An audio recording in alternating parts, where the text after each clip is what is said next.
viewers, welcome to our channel। हमारे इस channel में आपको हर तरह की कहानियाँ सुनने को मिलेंगी। तो चलिए आज की कहानी शुरू करते हैं। लेकिन पहले एक रिक्वेस्ट, प्लीज़ कहानी पूरी देखिएगा और अगर आपको अच्छी लगे तो स्टोरी को लाइक कीजिए और चैनल को सब्सक्राइब कीजिए। Thank you very much. तो दोस्तों, आज की ये कहानी दिल्ली में रहने वाले राकेश जी की कहानी है। ये घटना कुछ 35-40 साल पुरानी है और ये उन दिनों की बात है जब राकेश जी कॉलेज में पढ़ा करते थे और अपने पूरे परिवार के साथ राष्ट्रपति भवन के एम्प्लॉयज़ क्वार्टर में रहा करते थे। उनके पिताजी वहाँ कार्य किया करते थे, इसलिए उन्हें वहाँ रहने की जगह मिली थी। उनके पास ज़्यादा पैसा तो नहीं था, लेकिन वो पढ़ाई में बहुत अच्छे थे और काफ़ी मेहनती भी थे। उनके कॉलेज में एक मित्र थे, मानिक जी। मानिक जी काफ़ी पैसे वाले थे और नेकदिन इंसान भी थे। एक बार राकेश जी मानिक जी के साथ कॉलेज के बाद उनके घर चले गए, क्योंकि उस दिन टीवी पे इंडिया का क्रिकेट मैच आना था और राकेश जी के घर में टीवी नहीं था। तो उन्होंने सोचा कि वो अपने मित्र के घर मैच देख लेंगे। मैच काफ़ी रोमांचक था और देखते देखते कब रात हो गई उन्हें पता ही नहीं चला और जब तक मैच ख़त्म हुआ 12 बज चुके थे। राकेश जी को घर वापस जाना था। मानिक जी का घर दिल्ली के ताल कटोरा गार्डन के काफ़ी करीब था। राकेश जी घर जाने के लिए निकले और बस स्टैंड पे पहुँचे, लेकिन उन्होंने देखा आखिरी बस भी जा चुकी है। रात काफ़ी हो चुकी थी और हल्की हल्की ठंड भी हो रही थी।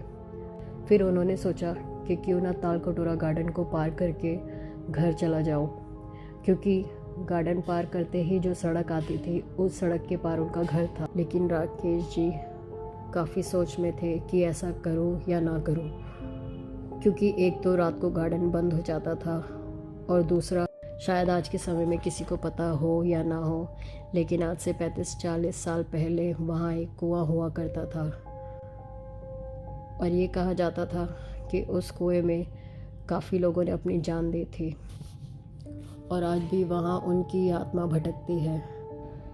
और कहते हैं उस कुएं से एक खुफिया गुफा का रास्ता भी निकलता है, इसलिए उस कुएं को अब बंद कर दिया गया है। तो ताल कटोरा गार्डन से जाने का मतलब था उस कुएं को पार करके जाना। उन्हें डर तो बहुत लग रहा था ये सब सोचकर, लेकिन उनके पास और कोई रास्ता नहीं था। तो उन्होंने फैसला किया कि ताल कटोरा गार्डन को पार करके ही जाया जाए और वो गार्डन की तरफ चले गए। काफ़ी देर तक वो चलते रहे। अंधेरा भी बहुत था, तो वो बस सीधे सीधे चलते जा रहे थे। तभी अचानक उन्हें कुछ आवाज़ सुनाई दी, लेकिन उन्होंने पीछे मुड़कर नहीं देखा। वो आगे बढ़ते रहे, लेकिन वो आवाज़ें आना बंद नहीं हुई और उन्हें लगा कि कोई बहुत ही नज़दीक उनके साथ साथ चल रहा है। उन्हें कुछ समझ नहीं आ रहा था कि, लेकिन तभी अचानक वो परछाई उनके सामने आके खड़ी हो गई। उन्होंने देखा कि एक बहुत ही सुंदर औरत उनके सामने खड़ी थी। उन्हें कुछ समझ नहीं आ रहा था कि ऐसी रात में ये सुंदर औरत वहाँ क्या कर रही है। उस औरत ने उन्हें बोला, बाबूजी मुझे अपने साथ ले चलो, मेरा पति मुझे यहाँ छोड़ गया है, मुझे सड़क तक पहुँचा दो। और ऐसा कहते ही वो रोने लगी। उन्हें कुछ अजीब सा लगा, लेकिन उन्होंने कहा, ठीक है, सड़क बस आने ही वाली है, दीवार कूद कर जाना होगा, चलो मेरे पीछे पीछे आ जाओ। और राकेश जी आगे बढ़ने लगे, लेकिन उन्होंने देखा कि वो औरत चल नहीं रही है। उन्होंने पूछा, अब क्या हुआ? तभी वो औरत अजीब सी आवाज़ में बोली, बाबूजी पहले अपना चश्मा उतारो, बाबूजी पहले अपना चश्मा उतारो। दोस्तों, वो इस अजीब आवाज़ में इसलिए बोल रही थी क्योंकि कुछ पुराने लोगों का मानना है कि भूत अक्सर नाक में बात करते हैं।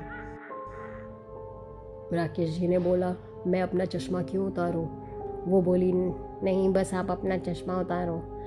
राकेश जी को कुछ अजीब लगा। तभी उनका ध्यान उस औरत के पैरों की तरफ गया। उस औरत के पैर उल्टे थे।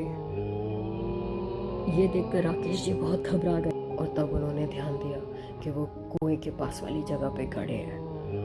वो और ज़्यादा डर गए और देखते ही देखते वो औरत अचानक भूतनी बन गई।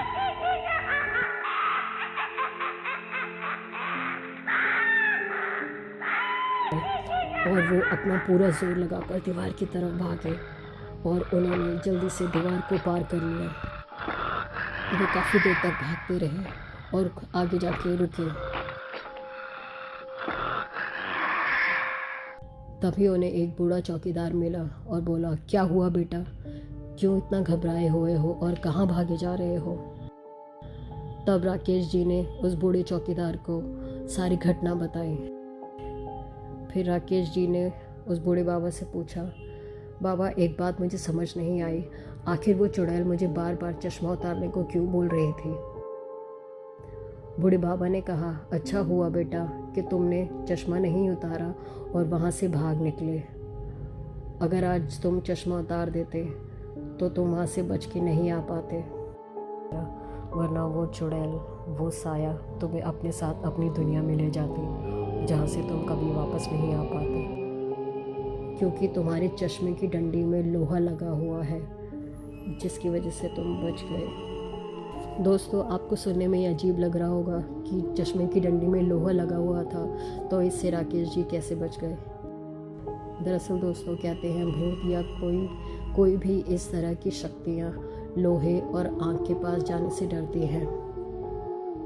इस बात में कितनी सच्चाई है ये तो हम नहीं जानते, लेकिन ये घटना एकदम सच है। और आज से 30-35 साल पहले अपने बचपन में मैं भी वहाँ गई थी और मैंने खुद अपनी आंखों से वो कुआं देखा है। एक बूढ़ा चौकीदार बोला, बेटा आगे से ध्यान रखना कि कभी भी इतनी रात को तुम अपने घर ना जाओ, कोशिश करना जल्दी से जल्दी घर पहुंचने की। अच्छा बेटा, मैं चलता हूँ, अपना ध्यान रखना। राकेश जी ने बाबा का धन्यवाद किया और आगे चले गए। तो चलिए दोस्तों, आज की कहानी यही ख़त्म होती है। उम्मीद है आपको कहानी पसंद आई होगी। ऐसे किस्से कहानियाँ तो चलती रहेंगे। अब हम आपसे अगली कहानी में मिलेंगे। थैंक यू हमारे साथ बने रहने के लिए। Bye bye. एंड प्लीज़, अगर आपको स्टोरी पसंद आई है तो उसे लाइक कीजिए और हमारे चैनल को सब्सक्राइब कीजिए। Thank you again. Be happy, be kind.